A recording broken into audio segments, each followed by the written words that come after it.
तिरंगा हमरे हिंद के निशान बा, भारत के शान बाना।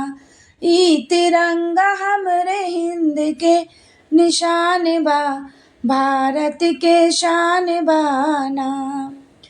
निशान बाना हो निशान बाना, निशान बाना हो निशान बाना। ई तिरंगा हमरे हिंद के निशान बा, भारत के शान बाना। ई तिरंगा हमरे हिंद के निशान बा, भारत के शान बाना। तीन रंग तीन भाव ऊपर केसरी बरंग, तीन रंग तीन भाव ऊपर केसरी बरंग। ऊपर केसरी बरंग ऊपर केसरी बरंग। ई केसरिया रंग, ई केसरिया रंग जंग के ऐलान बा, भारत के शान बाना। ई केसरिया रंग जंग के ऐलान बा, भारत के शान बाना। ई तिरंगा हमरे हिंद का निशान बा, भारत के शान बाना। रंग सफेद लगे नीक, रंग सफेद लागे नीक है शांति के प्रतीक। रंग सफेद लागे नीक है शांति का प्रतीक। हवे शांति का प्रतीक, हवे शांति का प्रतीक। भाईचारा का, भाईचारा का ई पहचान बा, देश के निशान बाना।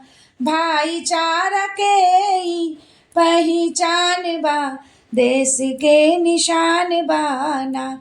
ई तिरंगा हमरे हिंद के निशान बा, भारत के शान बाना।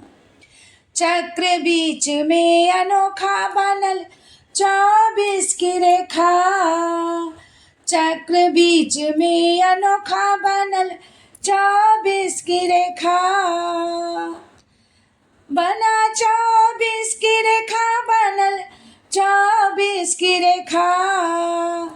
24 घंटा लगे, 24 घंटा लगे बढ़े के पलान बा, भारत के शान बाना। 24 घंटा लगे बढ़े के पलान बा, भारत के शान बाना। ई तिरंगा हमरे हिंद के निशान बा, भारत के शान बाना। रंग हरा का पहचान हरा भरा हिंदुस्तान, रंग हरा के पहचान हरा भरा हिंदुस्तान। हरा भरा हिंदुस्तान, हरा भरा हिंदुस्तान। जहाँ गेंदा गुलाब के बगान बा, जहाँ गेंदा गुलाब के बगान बा, भारत के शान बाना।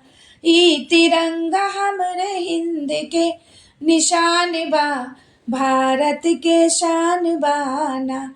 ई तिरंगा हमरे हिंद के निशान बा, भारत के शान बाना। निशान बाना हो निशान बाना, निशान बाना हो निशान बाना।